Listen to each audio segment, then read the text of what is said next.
Na mpenzi mtazamaji wa kipindi chetu, karibu tena katika mfululizo wa masomo haya ya kuishi kwa imani katika kitabu hiki cha kuishi kwa imani. Kitabu hiki cha kuishi kwa imani ndicho ambacho tunakitumia katika mfululizo huu wa masomo haya.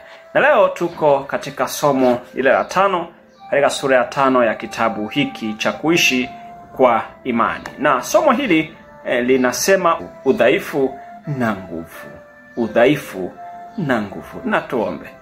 Baba mwema, Mungu mtakatifu, tunakushukuru tena katika masaa haya kwa kuwa nasi, mimi na msikilizaji wangu. Tujaze moyo wa imani, neno lako likavunje kuta za mashaka katika mioyo yetu, tukutumaini wewe kwa jina la Yesu Kristo.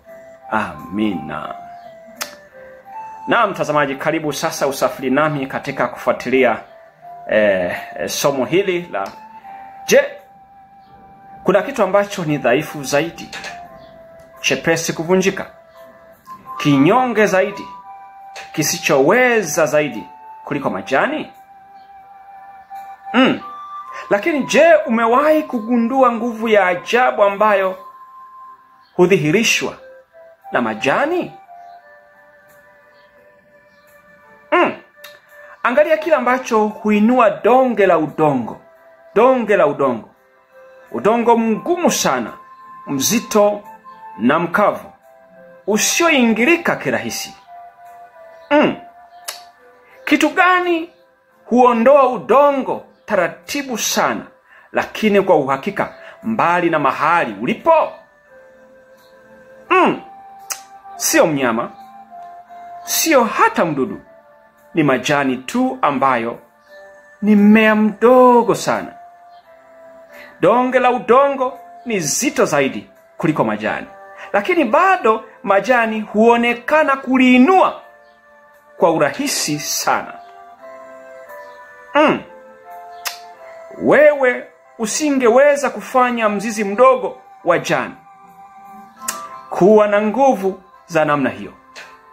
Unaweza kuweka donge la udongo juu yake kwa uangalifu sana, lakini majani yatavunjika na kulala chini kwa uzito mkubwa wa donge la udongo. Lazima jambo hili la kushangaza linafanikishwa na nguvu nyingine isiyokuwa ndani ya jani lenyewe. Biblia inasema kuwa ni uweza na uzima wa neno la Mungu ndio hufanya majani kuota. Kwa kuwa Mungu alisema, nchi na itoe majani, na ikawa hivyo. Neno la Mungu ndilo linalofanya jani liwe na nguvu ya kutokeza katika mwamba wa donge kubwa la udongo. Hata kama likiwa ni gumu, neno la Bwana limekwisha sema, nchi na itoe majani. Tazama mbegu ndogo ya muoka, jinsi ilivyo dhaifu, isivyo na thamani. Lakini tazama tena, uhai usioonekana, nguvu ya ajabu huvunja gamba la mbegu hii na kusukuma mizizi midogo chini kwenye udongo, na matawi madogo juu. Mizizi na majani hukua na kukua.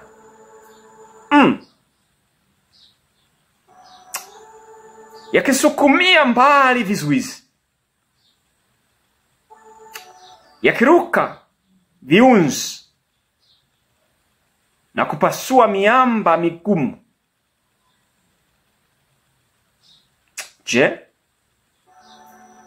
Uhai usioonekana ni nini?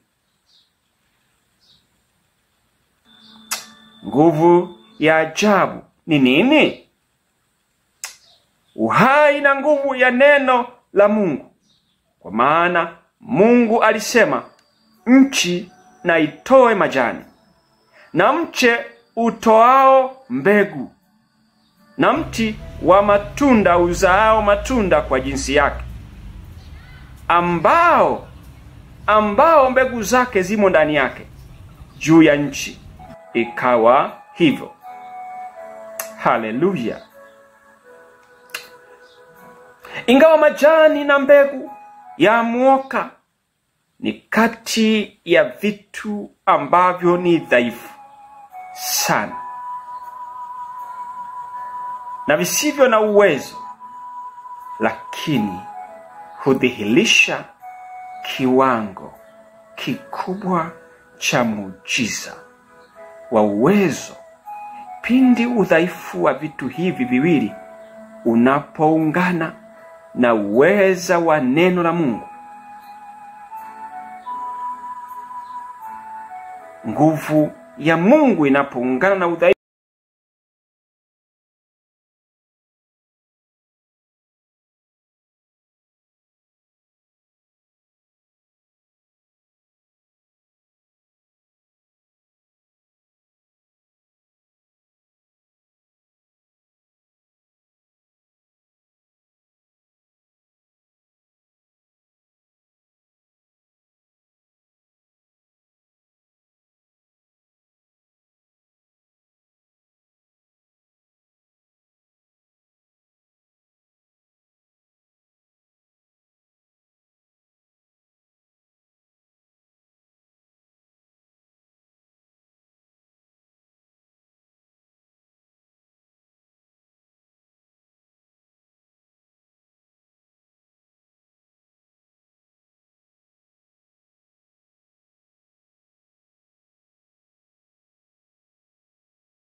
jaribu lililo dogo kabisa, huwezi kutenda hata tendo moja jema. Huwezi kwa nguvu zako mwenyewe. Lakini tazama tena.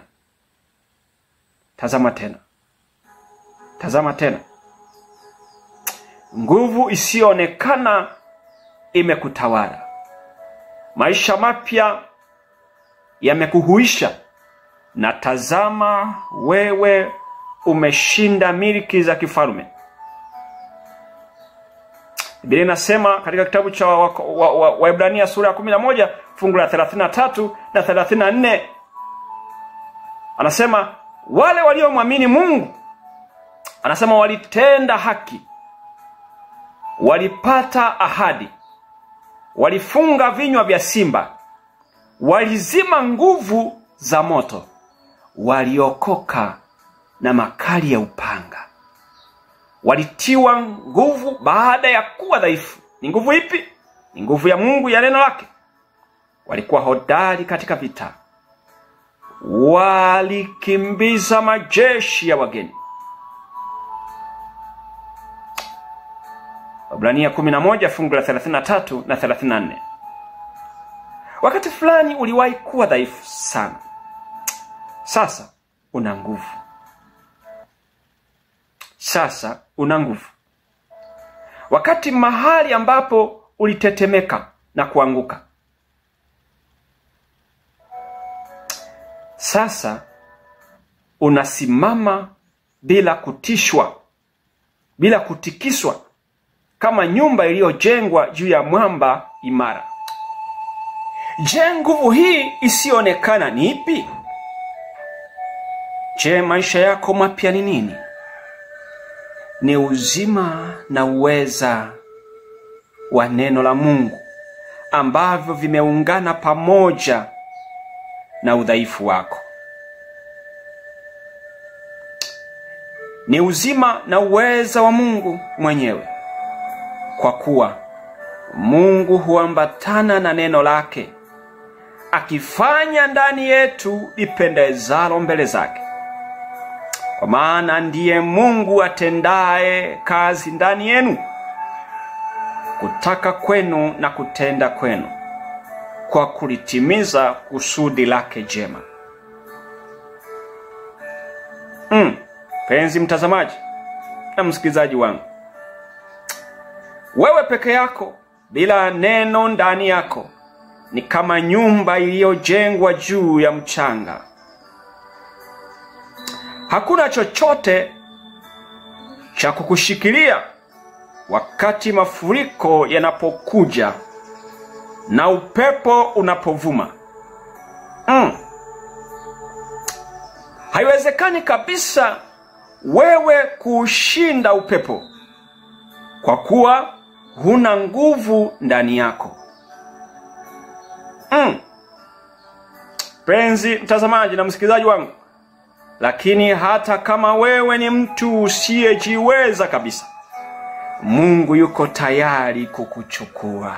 Haleluya! Ikiwa utajinyenyekeza kwake, na atatenda ndani yako matendo ya ajabu kupitia neno lake lenye nguvu. Anapenda sana kufanya hivyo. Mungu alichagua vitu dhaifu vya dunia ili aviaibishe vyenye nguvu. Tena Mungu alivichagua vitu vinyonge vya dunia na vilivyodharauliwa, naam, vitu ambavyo haviko, ili avibatilishe vile vilivyoko. Mwenye mwili awaye yote asije akajisifu mbele za Mungu.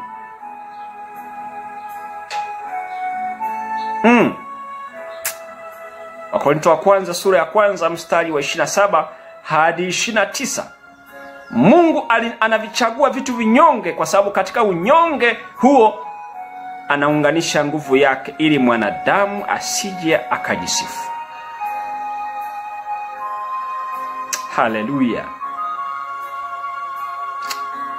Penzi mtazamaji, neno linasema, yeyote asikiaye maneno yangu na kuyatenda, nitamfananisha na mtu mwenye hekima aliyejenga nyumba yake juu ya mwamba. Kisha kwa kulipokea neno la Mungu ndani ya moyo wako na kuruhusu neno hilo kutenda kazi, unajenga kwenye mwamba imara usiotikisika, neno la Mungu. Lakini Yesu mwenyewe yu ndani ya neno, naye ni neno. Unapolipokea neno, umempokea Yesu Kristo mwenyewe, na kazi yake kubwa ni kukuumba upya katika maisha yako. Hivyo kulipokea neno kwa unyenyekevu humfanya Yesu atende kazi ndani ya moyo wako. Kwa hiyo kazi yako ni kunyenyekea na kupokea. Kunyenyekea na kupokea. Na Yesu ambaye ni neno lililo hai hukupatia uweza wote na kutenda kazi yote ndani yako, ikiwa utamruhusu. Anatamani tu aruhusiwe, maana bila kumruhusu hawezi kuingia. Hawezi kuingia kabisa. Katika kitabu cha Ufunuo sura ya 3 mstari wa 20, neno la Mungu linasema, tazama nasimama mlangoni nabisha.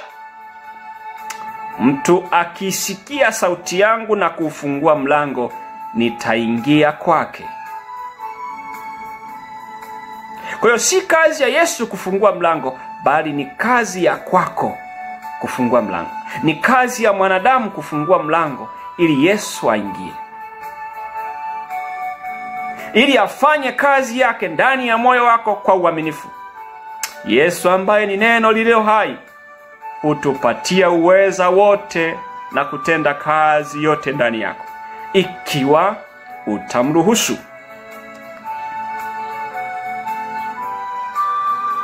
Penzi mtazamaji, Haitoshi kwamba wewe uungane pamoja na mtu mwingine ambaye ameunganika na Kristo. Si lazima uungane na mtu mwingine ambaye ameungana na Kristo. Si lazima uungane na mchungaji. Haitoshi wewe kuungana na mchungaji, kuungana na mwinjilisti, kuungana na rafiki yako ambaye ameungana na Kristo. Lakini ni lazima wewe mwenyewe umwendee Kristo ambaye ni neno, kama vile unavyokwenda kwa jiwe lililo hai na ujenge juu yake. Wapo baadhi ya watu ambao matumaini yao yamewekwa kwa watu wengine wanaodai kwamba wanamwamini Mungu. Kumbe walikosea. Wanapaswa kuungana na Yesu moja kwa moja pasipo kupita kwa mtu mwingine. Yesu alikufa msalabani ili kuwavuta wote kwake, sio kupitia kwa wengine. Na kama kuna mtu ambaye anawaunganisha watu kwake badala ya kuwaunganisha kwa Kristo, anafanya makosa makubwa. Anafanya makosa makubwa sana. Hivyo unapoungana naye moja kwa moja ukajenga kwake, hivyo utakuwa jiwe lililo hai pia, kwa sababu utakuwa umeshiriki uzima wa msingi ulio hai. Unakuwa kwenye msingi mpaka hatua ambayo unakuwa sehemu ya msingi. Maana yake uwezo ambao Yesu anao, ambaye ni jiwe, ni msingi, unaambukizwa kwako, na wewe unakuwa na uwezo mkubwa wa kutenda mambo kama ambavyo Yesu, jiwe lililo hai, anafanya. Na msingi unakuwa sehemu yako. Wewe unakuwa sehemu ya msingi na msingi unakuwa sehemu yako. Maneno haya anayasema katika Yohana sura ya 15. Anasema, mkikaa ndani yangu nami ndani yenu, lolote mtakalolifanya litafanikiwa. Na hakuna kitu tunaweza kufanya pasipo kumtegemea yeye. Anasema, pasipo mimi hamwezi kutenda neno lolote. Kwa hiyo yeye anapokuwa ndani yetu na sisi tunapokuwa ndani yake, basi anatenda. Maana anasema katika neno lake, mkikaa ndani yangu na maneno yangu yakikaa ndani yenu, ombeni lolote mtakalo, mtatendewa. Yohana 14:14 pia anasema, lolote mliombalo kwa jina langu nitalitenda. Maana yake anachomaanisha, tukae ndani yake sisi, halafu maneno yake yakae ndani yetu. Anasema tuombe lolote atatenda. Maombi mengi tunayoyaomba hayana majibu kwa sababu hayupo, maneno yake hayapo ndani yetu. Kwa hiyo maombi yetu yamekuwa na mashaka. Yamekuwa na mashaka sana. Je, inashangaza basi kwamba una nguvu na kwamba unaweza kusimama imara bila kutikiswa katikati ya dhoruba na upepo au na pepo za maisha? Je, inashangaza? Penzi mtazamaji, basi unapotazama majani na kutambua unyonge wako na hali yako ya kutokujiweza, usikate tamaa, bali inua macho yako juu mbinguni kwa shukrani na umsifu yule mwenye uweza, anayeweza kukupokea. Anayeweza kukupokea.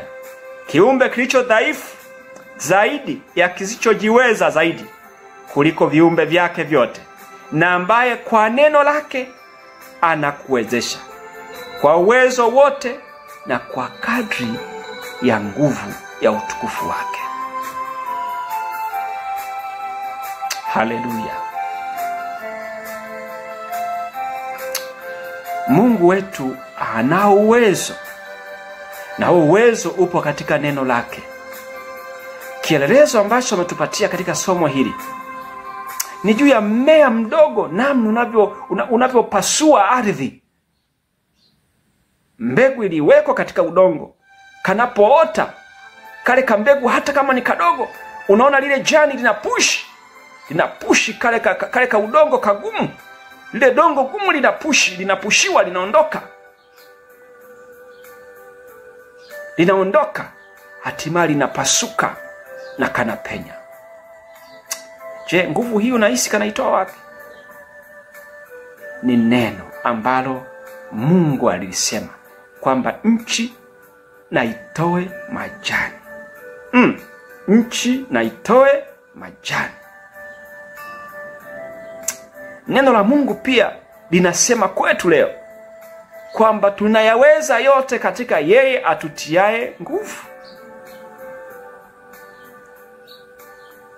Lipokee neno la Mungu, ulifanyie kazi. Lifanyie kazi. Liweke katika vitendo. Usisome kama nadharia.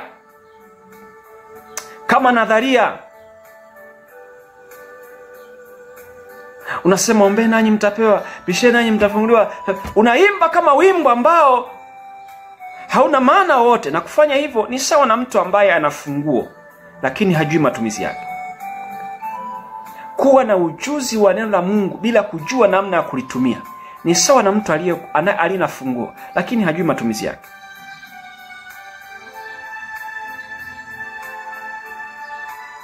Mungu akubariki. Mungu akubariki. Litumie neno la Mungu likusaidie kufungua vifungo vigumu. Liamini neno la Mungu likusaidie. Jenga katika imani hiyo, hutatishwa na jambo lolote. Ni neno la Mungu pekee ukilitii na kuliamini, unaweza kupita mahali ambapo wengine wanasema hapapitiki. Unaweza ukawa hodari na jasiri kwa kuliamini neno la Mungu. Maana Mungu anamwambia Yoshua katika kitabu cha Yoshua sura ya 1, nasema uwe hodari na moyo wa ushujaa. Mahali mtakapopakanyaga nimewapa. Wakristo wanakuwa na wasiwasi kwa sababu wameshindwa kulitumia neno la Mungu. Wameshindwa. Wanasoma katika nadharia. Wanatiana moyo kwamba haya mambo yalikuwa ya zamani, huko zamani za mitume, za manabii. Wanasahau ya kwamba Biblia hiyo inasema Mungu ni yule yule, jana, leo na hata milele. Maneno kama yalivyokuwa na nguvu katika siku za mitume, siku za manabii, wakati wa zamani, nyakati zile, hiyo nguvu haijawahi kupungua hata nukta mpaka leo. Mungu akusaidie uweze kuliamini neno la Mungu na kulitumia. Na tuombe. Baba mwema, Mungu mtakatifu, ninakushukuru sana kwa ajili ya somo la leo. Penzi mtazamaji na msikilizaji wangu, anayenitazama hapa anaweza kuwa anapitia changamoto na amefikia mahali amekata tamaa. Lakini kupitia neno hili ukaamshe matumaini mapya katika moyo wake. Akaliamini neno lako linaloweza kupasua mambo magumu. Kama vile mmea mdogo unavyomea na kupasua udongo mgumu na kupenya, ukamsaidie katika yale mambo magumu kwa kuliamini neno lako akapenye. Usaidie Bwana, akapenye ili akaweze kushinda vikwazo vinavyomzuia. Asante. Tujalie kuamini neno lako ili tupate ushindi, maana katika maisha haya hakuna tunachoweza kufanya peke yetu mpaka tumeliamini fika neno lako. Ndipo tuweze kufanya mambo ambayo ni mazito na makubwa. Asante Bwana, uwe nasi hata tutakapokutana katika kipindi kingine, kwa jina la Yesu Kristo. Amen.